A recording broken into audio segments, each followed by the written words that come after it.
네, 금요일 바보다 투자 하나 시작하겠습니다. 편다송입니다. 안녕하세요. 마이크 찾은 빈센트입니다. 네, 오늘은 대학생 분들을 모셔봤는데요. 이럴 때마다 편다성 아나운서가 한층 제가 표정이 좀 다른가요? 그러니까요. 네. 네. 오늘은 화제 인물들, 투자 동아리 대학생들을 모셨습니다. 어떤 대학생들이죠? 네, 오늘은 국민대학교 금융투자동아리 Y번의 윤성영 학생, 그리고 한국외국어대학교 가치투자학회 지비배 노석효 학생 모셔봤습니다. 네, 어서 오세요. 어서 오세요. 안녕하세요. 자, 투자 동아리. 네. 사실 여의도에서 투자 동아리 그러면 선배들도 많잖아요. 그래도 되게 궁금해해요. 대학생들은 요즘에 어떻게 투자하는가. 더구나 투자 동아리라는 것들이 최근에 영향력이 크다 보니까 네. 이런 동아리는 도대체 종목을 어떻게 선택하고 어떻게 풀어내느냐 등등이 궁금한데 그런 얘기 하기 전에 자 먼저 노성요 학생 네. 어때요? 편다성 아나운서 처음 보니까 잘생기셨어요. 네. 노성요 학생 어때요? 아름다우십니다. 끝입니까? 네, 긴장한 걸로. 네. 자, 윤성희 학생 어때요?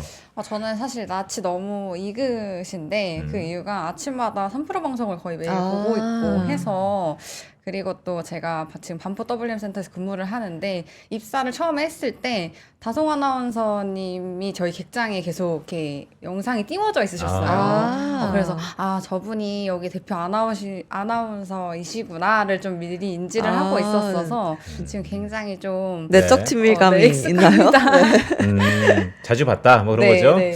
좋습니다. 자, 그러면 저희가 투자 동아리 계신 분들 모시면 공통 질문이 하나 있어요. 네. 자, 먼저 어디부터 할까요? Y번부터 할까요? 우리 Y번의 네. 자랑이라면 어떤 게 있습니까?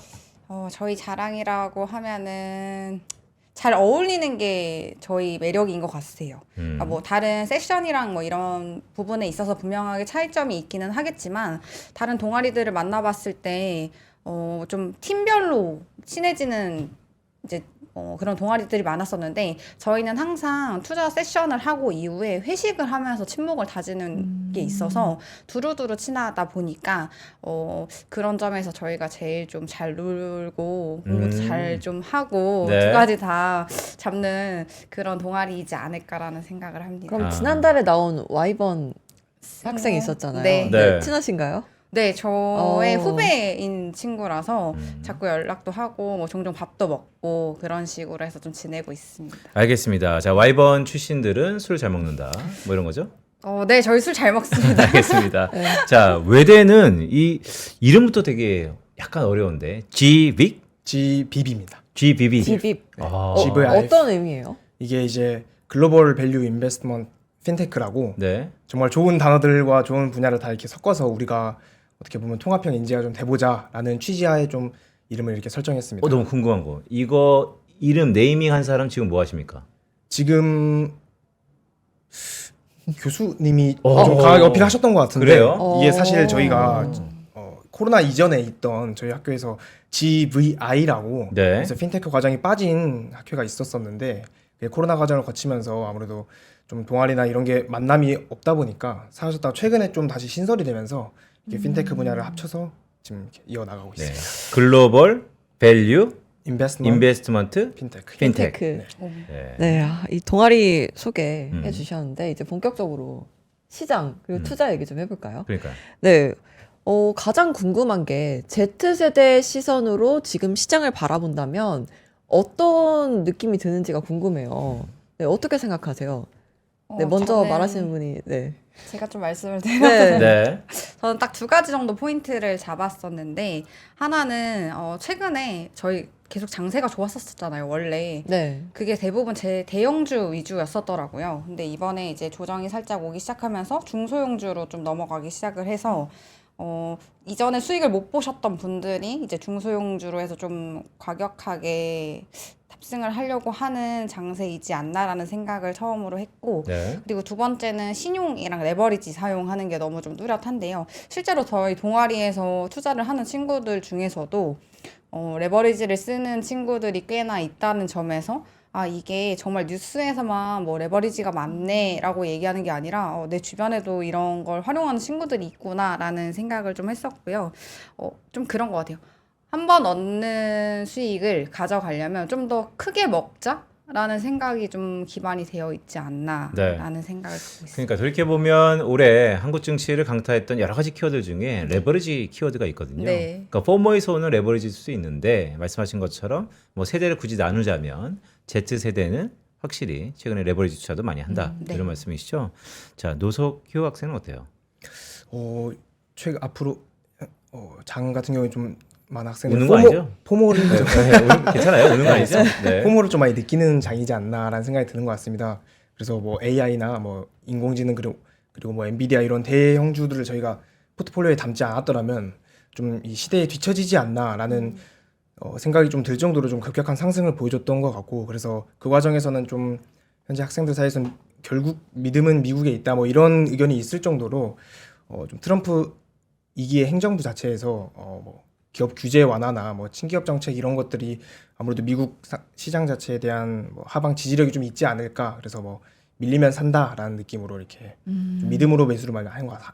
밀리면 믿음으로 산다. 빈센트 빈센트 명언 네, 아닌가요? 맞습니다. 네. 그 활용한 거 맞죠? 네, 맞습니다. 진행하겠습니다. 네, 밀사가 이제 믿음이 됐군요. 네, 좋습니다. 그러면 투자 동아리 활동을 하면서 이 분야 앞으로 좀 대세가 될 것 같다라고 느낀 부분이 있나요? 네, 먼저 네. 네. 크게 좀 두 가지가 있는 것 같은데, 첫 번째로는 최근에도 가장 핫한 로봇 쪽이지 않을까라는 생각이 있었습니다. 그래서 기사를 좀 많이 최근에 이슈가 좀 됐다 보니까 피지컬 AI 쪽이 인간의 어떻게 보면 인간이 살아가는데 기술이 좀 정점이지 않을까, 생각을 그저 도와주는 에이전트 AI가 아니라 좀 인간의 행동까지 좀 대체할 수 있는 그런 분야가 앞으로는 좀 유망하지 않을까라는 좀 생각이 있는 것 같습니다. 네. 그러니까 유망한 분야 중에 하나가 로봇이다. 네. 이렇게 노석유 학생 보는 거고 또 어때요? 제가 이제 겹치는 줄 몰랐지만 역시 로봇이에요? 사실 로봇을 얘기를 할 준비를 했는데요. 네. 사실 최근이라기보다는 제가 국내 2023년 중반에서 2024년 초중반 때 한창 로봇 섹터에 대해서 되게 많은 공부를 했었습니다. 그래요? 네, 네. 궁금하다. 그 이유가 한창 치킨집에서 로봇이 치킨을 튀기는 게 유행을 했었었고 지금 그런가? 난 모르겠네. 그때 초반에 도입됐었던 네. 부분들이 그리고 있었었는데 카페에서 로봇이 커피를 만들어주고 네, 맞아요. 이런 게 좀 그쵸. 유행했었죠. 로봇 팔은 내가 봤는데 네. 치킨은 몰랐어요. 치킨을 튀겨주는 게 나오기 시작하면서 그러면 뭔가 사람이 위험한 일들을 로봇이 대체할 수 있겠구나라는 포인트들이 있었고, 거기에다가 과거에는 또 이제 정부가 갑자기 로봇에 대한 정책을 좀 여러 개 발표를 했었을 때가 있었어요. 네. 그런 부분들을 좀 포인트 삼아서 로봇을 보면 되게 좋겠다라는 시선으로 공부를 했었었는데 거기에 대한 리스크 포인트는 사실 밸류에이션이 굉장히 그때 높았었다라는 점이거든요. 그래요? 이거 장표를 하나 준비한 것 같은데 보면서 한번 해볼까요? 네. Z세대의 픽 이건가요? 네, 맞습니다. 네. 과거에 제가 눈여겨봤었던 포인트와 그리고 리스크가 어느 정도였는지에 대해서 좀 간단하게 작성을 해봤는데요.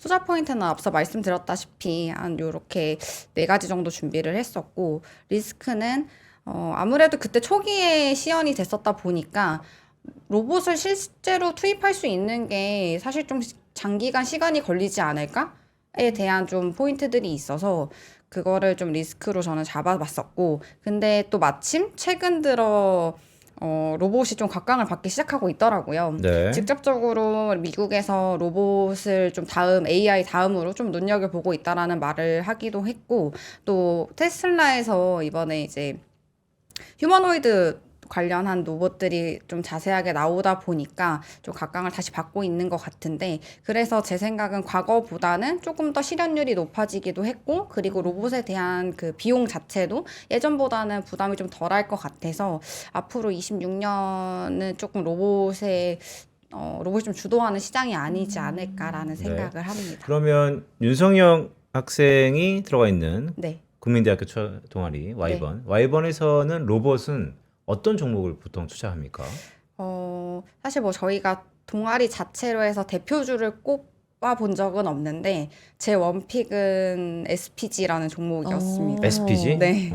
SPG가 감속기를 만드는 네. 회사인데요. 제가 과거에도 그렇고 지금도 그렇고 SPG를 조금 좋게 보는 이유 중에 하나는, 일단은 감속기 자체가 일본에서 좀 거의 독점적으로 이제 제작을 했었던 그런 물품인데 한국에서 유일하게 그거를 만드는 곳이 SPG였었고요. 과거에는. 일본에서 하모닉 네. 그 업체 맞죠? 네, 맞습니다. 어. 그래서 일본에서 했었던 거를 한국에 들여와서 뭔가 자체적으로 만들 수 있는 그런 생태계를 만들었다는 점이 저는 되게 좋았었고, 네. 그리고 로봇도 종류가 되게 굉장히 많더라고요. 근데 감속기는 어느 로봇이든 필요로 하는 부품이다 보니까 그럼 로봇이 떴을 때 당연하게 감속기를 쓰는 확률은 높아질 거고, 그럼 당연히 매출이 확대되는 걸로 이어지지 않을까라는 생각에 의해서 좀 전체적으로 봤을 때 감속기가 더 좋지 않을까라는 생각을 했었습니다. 네.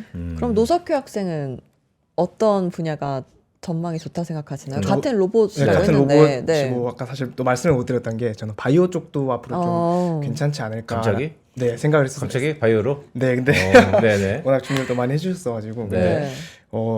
이건 좀 되게 장기적인 시각으로 좀 바라보는 거였는데 되게 진시황이 이 세계를 정복을 하고 나서 이렇게 불로장생초를 찾았던 것처럼 이게 되게 고령화도 사실 예견된 좀 사회인 것 같고 이게 인구 구조적으로 사람 결국 좀 오래 건강하게 사는 그런 욕구를 좀 충족을 시켜야 충족을 되니까. 시켜야 네. 된다라는 좀 욕망이 있지 않을까라는 생각이 좀 들어서 바이오 쪽도 오늘따라 엄청난 사건이 하나 벌어졌어요.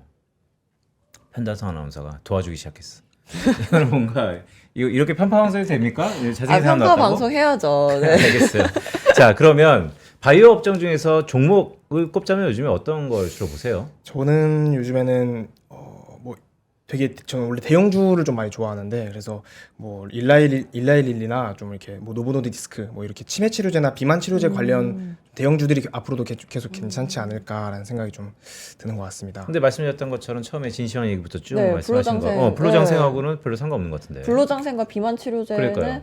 상관이 없지 없지 않나? 않나요? 네. 비만 같은 경우에도 사실 네. 성인병 이제 그 건강이라는 게 오래 산다는 거는 비만도 해결이 좀 돼야 되는 문제이지 않을까. 그래서 사실 비만율과 사망률이 많이 연관이 높기도 하고 네. 치매율도 사실 사망률과 되게 연관성이 높다는 걸로 연구 자료를 많이 봤었기 때문에 네. 가치 투자 학회 맞죠? 네 맞습니다. 네, 좋습니다. 두 분 다 로봇 쪽을 좋게 보시고 노석규 학생 거기에 바이오도 괜찮지 바이오까지. 않을까. 그러면 포트폴리오를 공개해 주실래요? 실제로 로봇과 바이오에 투자를 하고 있는지. 네. 포트폴리오 어때요? 노승혁 학생부터 네. 한번 보죠. 네. 네. 저는 지금 현재 이렇게 투자를 하고 있고요. 한국 대 미국 국장이네. 8대 2로 하고 있습니다. 오, 특이하다. 보통 요즘에 서학개미들 난리 나고 다 미장이 많을 줄 알았는데. 네 맞습니다. 근데 최근에 또 국장이 많이 좋았다 보니까 네. 그거를 제가 참여하지 않으면은 국민으로서 좀 아쉽지 않을까라는 생각이 그럼 좀 원래는 미장 비중이 더 높았는데 최근에 비중 조절을 한 건가요? 아니면 원래부터 국장을 더 많이 했나요? 원래는 한 6대 4 정도로 진행을 했던 것 어. 같은데 최근에 좀 국장 비율을 좀 많이 늘렸던 것 같습니다. 그래서 국장 안에서도 지금 바이오 20%, 반도체 35%, 금융주 20% 정도로 유지를 하고 있습니다. 그래서 구성 네. 네. 업종은 어때요? 그 다음 장표를 확인하시면 되는데 네. 네. 지금 이렇게 좀 세부적인 내용으로 운영을 좀 하고 있고 근데 저는 저게 보이거든요. 현금 25%. 현금 비중이 꽤 높네요. 왜 현금을 보유하고 그 있는 거예요? 아까 말씀드린 것처럼 네. 밀리면 산다라는 개념이 좀 있어서 아. 사실 아. 아침에 좀 오면서 좀 당황을 좀 했던 게 제가 가지고 있는 알테오젠 이게 네. 장초에 좀 많이 분위기가 안 좋아서 지금도 현재 고민하고 있고 이렇게 바이오주 같은 경우에는 되게 임상이나 이런 이슈 하나에 되게 주가가 많이 등락을 가지기 때문에 그때 좀 이렇게 바로 비중 확대를 하거나 비중을 좀 줄일 수 있는 그런 현금을 좀 보유하려고 하는 것 같습니다. 그래요? 그래도 뭐 가치 투자는 중장기적인 가치를 통해서 가격의 휘둘림에 좀 무던해야 되는데 네, 맞습니다. 오늘 뭐 떨어졌다고 고민할 필요가 있나요? 네, 아무래도 제가 뭐 대학생이라서 고정적인 현금 흐름이 없다 보니까 좀 묶여 있을 때 좀 스트레스가 좀 심한 것 같아서 그러니까 항상 고민이 좀 많이 드는 맞아. 것 같습니다. 학생의 캐시플로우 측면에서 현실적인 고민이 될 수 있겠구나. 자, 와이번의 포트폴리오는 어떻습니까? 저는 제 포트폴리오를 먼저 공개하기 전에 제 지금 자산 배분이 어떻게 되어 있는지 좀 설명을 드리고 싶어서 그 장표를 먼저 준비를 했는데요. 네. 제가 앞서 레버리지 관련된 얘기를 했어서 지금 이 장표의 제목이 에 Z세대하고 물음표가 쳐져 있습니다. 왜냐하면 투자 성향을 보면 저는 위험 중립형에 속하고 저는 어디일 것 같아요? 투자 성향? 투자 성향? 네. 중립형. 공격 투자형이에요.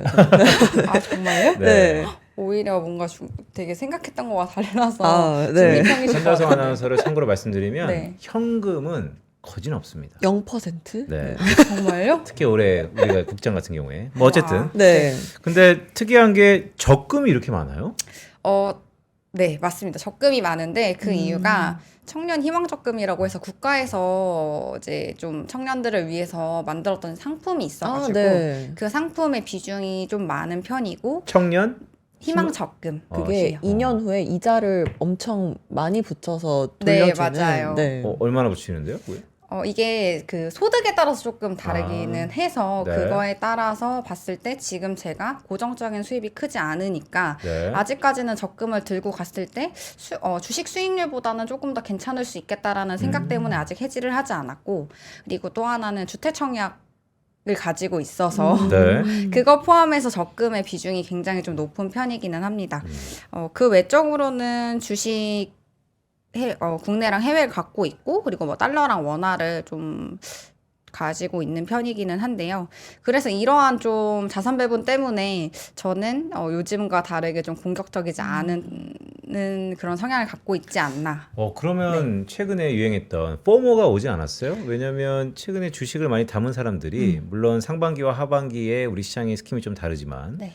그래도 주식을 갖고 있는 사람들이 올해 특히나 수익률이 좋았던 시기이기 때문에 50년 만에 대세장이 흘렀다 이런 식의 분석도 많거든요. 네. 근데 이렇게 적금, 현금 묶여 있는 돈이 많다 보면 주변에 와이번 안에서도 나는 두 자릿대야 뭐 70% 먹었어, 뭐 100% 먹었어, 뭐 이런 사람 많은데 어떠세요? 저도 사실 뭐 그런 포모가 안 왔다라고 하면 거짓말인 것 같아요. 어떻게 보면 신용을 써볼까라는 생각도 많이 했었고 적금을 한번 그냥 해지를 해?라는 생각을 했었는데 아직은 좀 지키는 투자를 해야 된다라고 생각을 해서 제가 쓸 수 있는 돈과 아닌 돈을 좀 구분을 했었던 것 같고요. 그리고 그럼에도 불구하고 수익률이 좀 좋게 났었던 부분들이 있어서 그냥 요 정도로 이번에 좀 마무리를 하자. 너무 욕심을 부리면 오히려 손해를 볼 수 있는 확률이 높아지니 그거는 지금보다는 추후에 해도 기회가 더 많지 않을까라는 생각을 했던 것 같습니다. 그래요? 네. 어떤 업종들입니까? 아까 수익이 좋았었던 업종들을 보면 저 이제 요 다음 장표에 보면은 제 탑 5 수익률이 있는데요. 네. 네. 뭐 APR. 140%가 있네? 저게 뭐 가중 평균입니까? 25%, 20%씩? 제가- 웨이트는 좀 달라요? 제가 투자를 한 원금 대비 네. 수익률이 난 오. 종목입니다. 기간은요? 기간은 사실 한 달 정도. 한 달이요? 한 달에 140%를 난 거예요? 140%요? 네, 타짜를 오셨는데? 와. 와이프는 어떻게 된 거지? 오. 제가 수익률이 그러니까 근데 제가 꼭 말씀을 드리고 싶은 것 중에 하나는 수익률 퍼센트가 좋아도 시드에 따라서 물론 그렇죠. 네. 네. 그래도 한 달 사이에 왜냐면 지난 한 달을 복귀해 볼까요? 좀 조정기였어요. 맞습니다. 그럼에도 불구하고 이렇게 괄목할 만한 수익률을 보았다는 것은 두 가지죠. 누가 가르쳐줬거나 아니면 감각적으로. 그러니까. 저희 센터 부장님 픽 종목이기는 한데요. 거기에 플러스해서 살지 말지는 사실 제가 결정을 하는 거다 보니 그렇죠. IR 자료를 보고 제가 스스로 판단을 했을 때 생각보다 그렇게 리스크가 크지 않는데 라는 판단이 들어서 이제 매매를 했었던 와, 종목입니다. 거기 어디예요? 센터 어디라 그랬죠? 저희 반포 WM 센터입니다. 하나증권? 네, 와, 맞습니다. 하나증권 반포에 타짜 많네. 저희 종목을 아주 보시는 게 좀 남다르시더라고요. 확실히 뭐 반포에 있다 보니까 네. 좀 안목이 좀 큰 편이지 않으신가라는 생각을 좀 합니다. 그러니까 깜짝 놀랐네. 그래도 뭐 원숭이도 나무에 떨어진다고. 그럼 부진했던 업종들, 종목들은 뭡니까? 다음에 제 마이너스인 수익률이 있는데요. 사실 그러니까 매도를 한 종목이 있고 아직 보유하고 있는 종목이 있는데 아직 보유하고 있는 거는 현대차고 오늘 현대차 30만 원 넘었는데요? 네. 그럼 저게 좀 달라졌겠네요? 지금 이 마이너스 4%대가 수요일 기준이거든요. 어제부터 조금 차츰 올라오다가 오늘 조금 강세를 보이고 있는데, 그래서 제가 여기 지금 스튜디오 들어오기 전에 확인을 했을 때 네. 플러스 8%까지 오. 올라온 거를 확인을 했었고요. 오늘 뭐 거의 타짜를 모셨네요. 자, 그러면 네. 알겠습니다. 좋은 종목과 또 탁월한 자산 배분의 결과다라는 걸 제가 이해했어요. 네. 자, 노소교 학생한테도 기회를 줘야 될 것 같아요. 네. 네. 뭐 이런 질문이 꼭 그렇지만 않겠지만 실패는 성공의 어머니. 또한 비가 온 다음에 땅이 굳는 것처럼 본인이 투자하면서 이 경험은 앞으로 나의 펼쳐질 미래에 대해서 자양분 역할을 했었던 경험이다. 실패 경험이 있나요? 실패를 떠올려 봤을 때 저는 24년도 초가 좀 가장 떠오르는 것 같습니다. 그래서 24년도 초면 작년인데? 네. 네, 맞습니다. 작년 초였는데 그때 당시에 한참 그 가상화폐 관련해서 ETF 막 미국에서 SEC에서 승인도 나고 되게 많은 수급이 쏠리고 앞으로 미래 전망에 대한 보고서들이 좀 전문가들의 의견이 많아서 저도 그때 당시에 투자를 얼마 시작한 지 안 됐을 때라서 좀 감정에 더 많이 포모를 느끼고 좀 과감하게 비중 이런 거 생각 없이 투자를 했다가 좀 크게 오랫동안 물려 있었던 기억이 있습니다. 가지야 했구나, 가지야. 네, 가자 했어요. 네, 그러면 정말, 네. 그 코인들은 지금 없어졌습니까, 장부 가격이? 근데 그때 당시에 저도 나름도 리스크 관리를 한다고 대형 코인들 위주로 뭐 진행을 했었는데 사실 대형 코인도 그때 당시에는 장이 많이 안 좋았어서 많이 빠졌었는데 대형 코인이라면 정의가 뭡니까? 우리가 비트코인, 이더리움 외에 네, 맞습니다. 그거 두 개예요? 네, 맞습니다. 그 두 개였었는데 그래서 그 과정에서 좀 많이 오랫동안 물려 있었기도 했었고 결국은 손절매를 진행하면서 좀 이렇게 감정에 휘둘리지 않고 기본적인 전문가들의 의견을 좀 들어보고 또 저만의 좀 로직을 세우고 투자를 해야겠다라는 생각이 좀 들었던 것 그럼 같습니다. 저 이런 거 되게 궁금해요. 그런 거 궁금하지 않아? 우리는 그래도 여의도에 있다 보니까 제도권에서 수많은 요즘에 뭐 텔레그램, SNS 이런 것도 많지만 요즘 대학생들은 정보를 어디서 얻습니까? 저는 먼저 유튜브를 좀 되게 많이 활용하는 것 같은데 대학생이다 보니까 대중교통을 사실 활용할 시간이 되게 많습니다. 그래서 뭐 이어폰을 끼고 노래를 많이 듣거나 하는데 그 이동할 때 저는 뭐 슈카 뭐 이런 영상들이나 뭐 슈카 좋아하는구나. 네, 슈카 되게 좋아하고 뭐 저녁에는 뭐 오선의 미국 증시 라이브 뭐 이런 대형 유튜버들이 어떻게 시장을 좀 생각을 하시는지 그리고 3프로 TV도 아침마다 이렇게 자주 확인하고 그래서 이제 대중교통 이동할 때 이렇게 좀 듣는 것 같습니다. 유튜브를 주로 한다. 네, 맞습니다. 와이브는 어떻습니까? 저는 4가지 정도 준비를 했는데요. 네. 제가 준비한 자료를 한번 보시면 사실 되게 심플합니다. 말씀하셨듯이 텔레그램은 좀 기반이 당연하게 좀 다져져 있는 느낌이고 그 외적으로는 저도 석현님이랑 똑같이 유튜브는 당연하게 보게 됩니다. 주로 뭐 봅니까? 3프로 TV 빼고.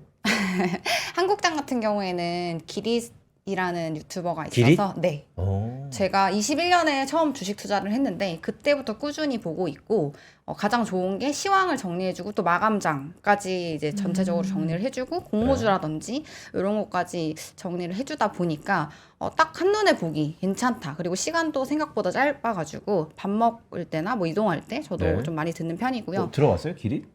저는 그러니까 처음 들었습니다. 나름 괜찮아요? 네, 나름 봐야겠다. 네, 구독자 수가 꽤나 있는 그런 유튜버라서 저는 좀 꾸준히 그분 거를 보고 있고 그리고 미장 같은 경우에는 저도 마찬가지로 오선의 미국 증시랑 그리고 소수몽키라는 분이 있으시더라고요. 네. 생각보다 인사이트가 되게 괜찮으시고 종목에 대해서 정리를 좀 잘 해주시는 부분들이 있어서 그분 거를 보고 이제 좀 이론을 좀 익히거나 아니면 이런 종목에 한번 관심을 가져볼까? 라는 생각으로 유튜브를 보고 있습니다. 네. 그리고 나머지 2개 같은 경우에는 생각보다 증권사 앱을 활용하면은 정보를 많이 얻을 수가 있더라고요. 애널리스트 분들이 짤막짤막하게 올려주시는 글들도 굉장히 많고, 그리고 요즘 나이대에 따라서 또 투자하는 종목이 어떤지에 대해서도 확인을 할 수 있어서 어플도 많이 보는 편이고, 그리고 뉴스레터를 저는 좀 구독을 해서 보는 편입니다. 아침 네. 5시에 메일이 와서 제가 뭐 출근하거나 아니면 조금 시간이 있을 5시에 때 출근해요? 아니요. 일어나고 네. 일어났을 때 이미 와 있다 보니까 어. 보면서 출근을 하고 해서 뉴스레터를 보면서 뭐 한국엔 어떤 게 가장 큰 이슈가 있었는지 그리고 미국에서는 어떤 게 좀 가장 논란이 되는지라는 거를 한눈에 좀 살펴보려고 하는 편입니다.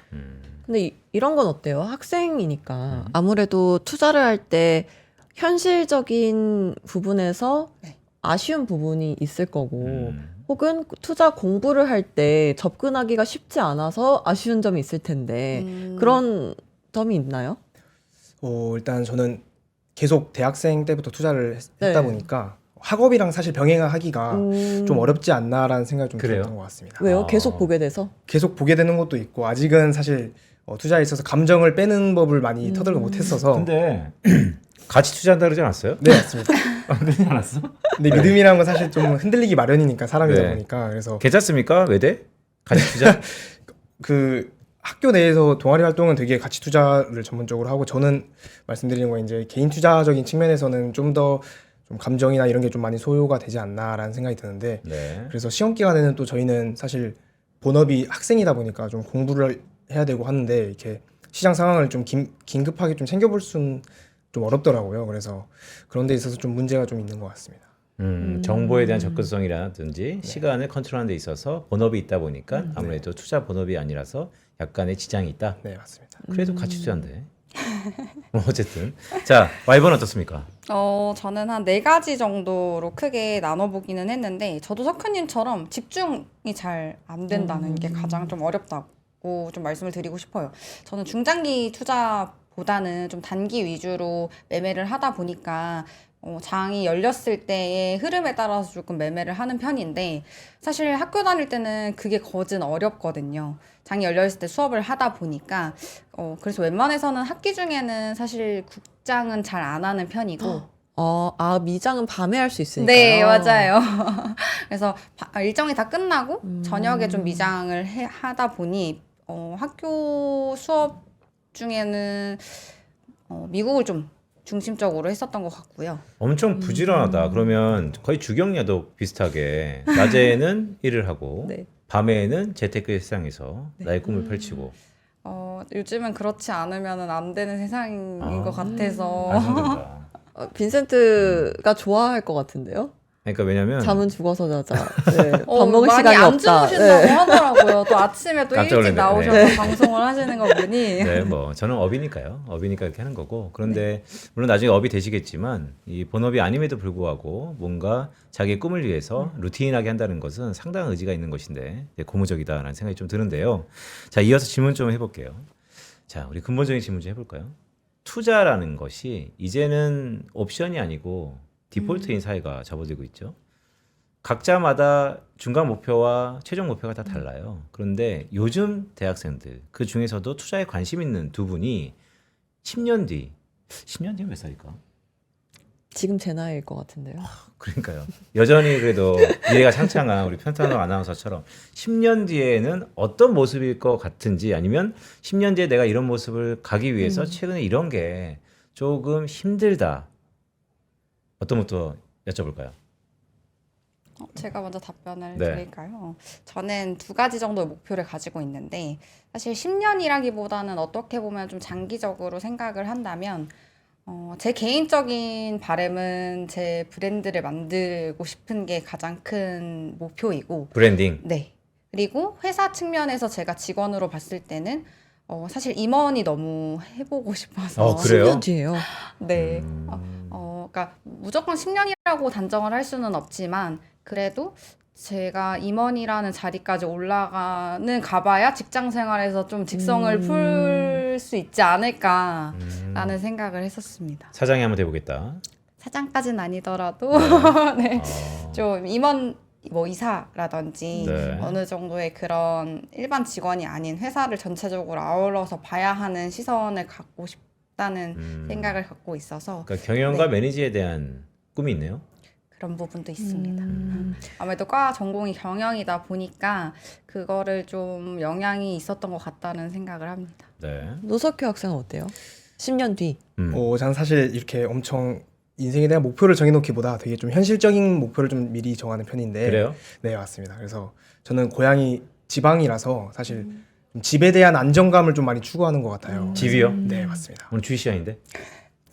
그래서 이제 네. 이게 하나의 과정인데. 주식을 통해서 돈을 마련해서 집을 네, 맞습니다. 구매할 수 그래서 있지 자산을 않을까요? 좀 증식시킬 수 엄청 있는 편들고 있는 거예요. 네. 그래서 자산을 좀 증식시킬 수 있는 좀 좋은 수단으로 좀 이 주식 시장을 좀 활용해야겠다라는 목표가 좀 있어서 빨리 집을 살 수 있는 자금을 좀 마련해야 된다라는 그런 좀 근데 갑자기 궁금해졌어요. 음.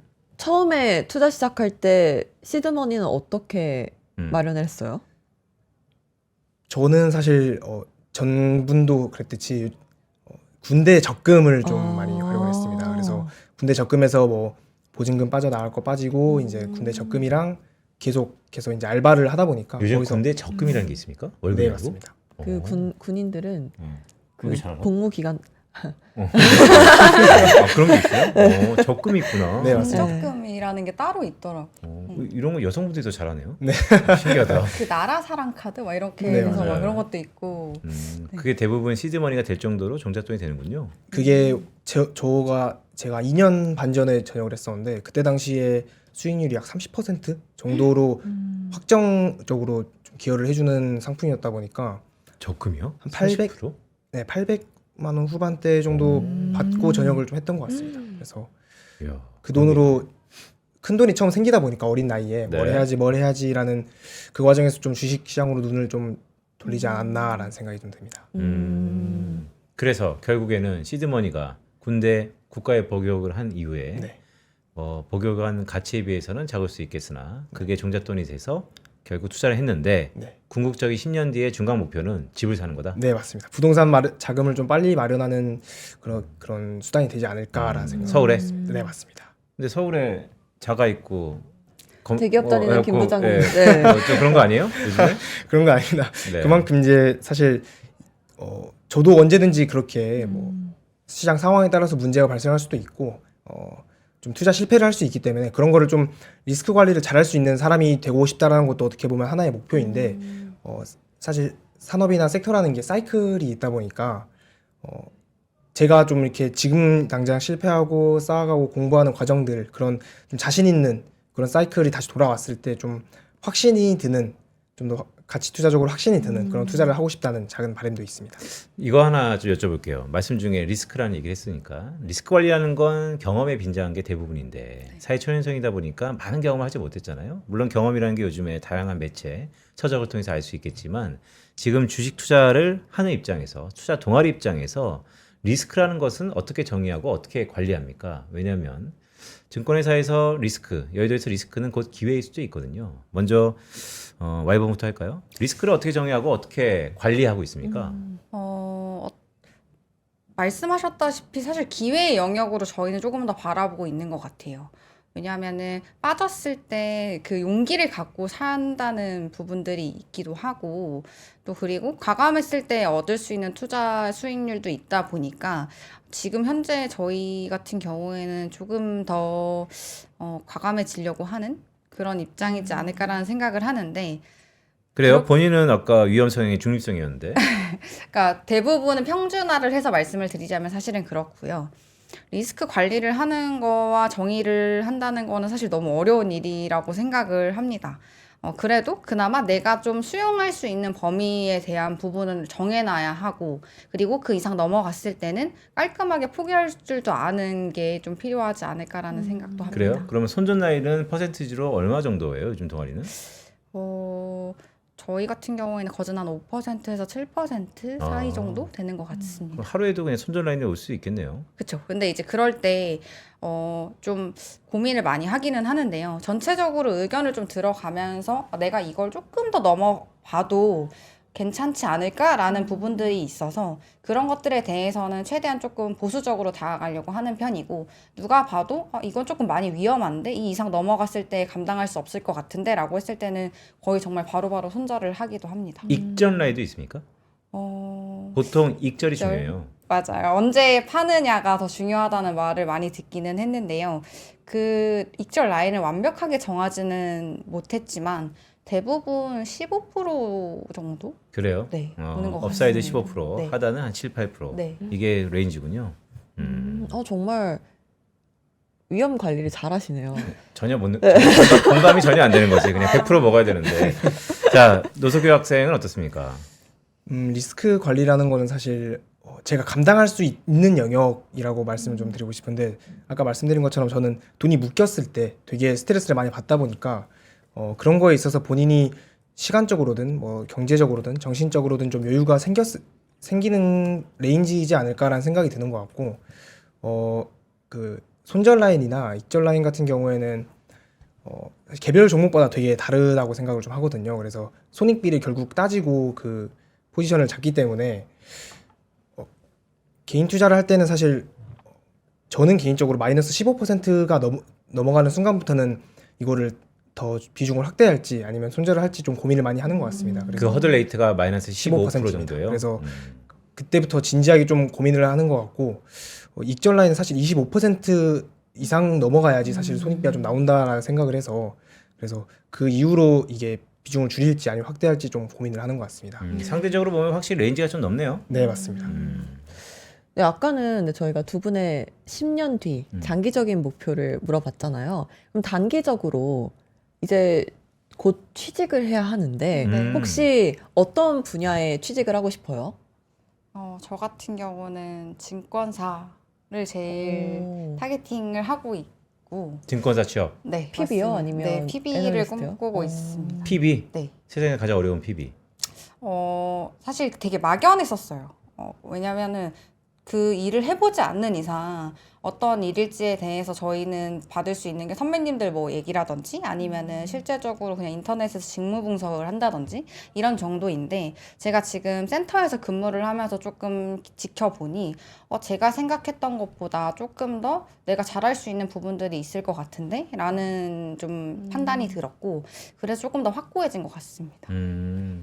그렇다면 내가 PB가 되면 어떠한 PB상이 되겠다라는 미래상이 있나요? 제가 제일 여기 와서 느낀 거는 장기적으로 손님을 같이 함께 해야 한다는 그런 게 굉장히 중요하다는 생각을 했었는데요. 단기적으로 수익을 내서 당연하게 사람의 마음을 뭐 사로잡을 수는 있지만 결국에는 손님이 제 자산이 될 거라는 생각을 갖고 있어서 잠깐은 못 하더라도 뭐 좀 믿음이나 신뢰를 주면서 장기적으로 좀 이어나갈 수 있는 관계를 저는 꿈꾸고 있습니다. 고객과 장기적으로 동행하는 네, 그런 맞습니다. PB. 네, 노석규 학생은 어때요? 저도 사실 똑같이 PB가 오. 되고 싶은데 그래요? 네, 맞습니다. 처음에는 되게 좀 막연하게 좀 액티브한 영역이지 않을까라는 생각에 좀 멋있다라는 생각에 좀 꿈을 꿨었는데 제가 또래 친구들에 비해서 주식 투자를 좀 더 전공이기도 하고 뭐 좀 오래 했었다 보니까 친구들이 물어보는 경우가 되게 많았었거든요. 어떤 거 괜찮은 거 같냐, 괜찮은 거 같냐 물어봤을 때 뭔가 제가 줬던 인사이트나 이거 괜찮은 거 같다 했을 때 그게 통했을 때 좀 쾌감이 좀 되게 크더라고요. 그래서 그런 부분에서 뭔가 사람의 마음을 사고 그 사람에게 좀 이익을 좀 갖다 줄 수 있는 그런 데에 있어서 좀 동기부여를 좀 얻는 것 같아서 저도 증권사 PB가 좀 되고 싶습니다. 그래요. 공교롭게 두 분이 증권사 중에서도 또 PB가 되고 싶다는 말씀 주셨는데 사람의 마음 사는 것은 참 어려운 거죠. 사고 싶다고 또 살 수 있는 것도 아니고 하지만 꾸준함이 사람의 마음을 사는 가장 근본적인 생각이다라는 생각도 있습니다. 그래서 두 분이 창창한 미래에 오늘의 이 시간이 많이 마중물 역할이 되었으면 좋겠다라는 생각이네요. 끝으로 저희 삼프로TV 시청자분들에게 그래도 대학생이지만 오늘 소감, 소회 한마디씩 하시죠. 네, 레이즈 포스트 하시죠. 아이고, 네. 이렇게 좀 구독자가 많은 방송에 나와서 제 소견을 얘기를 하는 게 사실 굉장히 설레기도 하고 긴장도 많이 됐었는데요. 어떻게 봐주셨을지는 모르겠지만 제 장표들 준비했었던 것을 보시고 좀 투자에 도움이 되셨던 부분들이 있었으면 좋겠다라는 생각을 하고 또 한 번 뵐 수 있었으면 좋겠습니다. 감사합니다. 네, 노석규 학생 마지막 한마디 해주시죠. 네, 저도 사실 이걸 처음 듣고 나서 2주 정도 지금 지났는데 매일 밥 먹을 때마다 생각하면 되게 긴장이 많이 들 정도로 너무 떨리는 순간이었던 것 같은데 이렇게 나오니까 어때요? 긴장돼요? 네, 좀 많이 되는 것 같습니다. 그래서 정말 이렇게 큰 채널에 나올 수 있는 기회를 준 것도 너무 감사하고 좀 많이 오늘 이 시간에 좀 성장할 수 있는 시간인 것 같습니다. 네, 하나증권을 위시해서 여의도가 두 분의 이름을 기억하겠습니다. 윤석영과 노석요 학생이었습니다. 고맙습니다. 감사합니다. 감사합니다.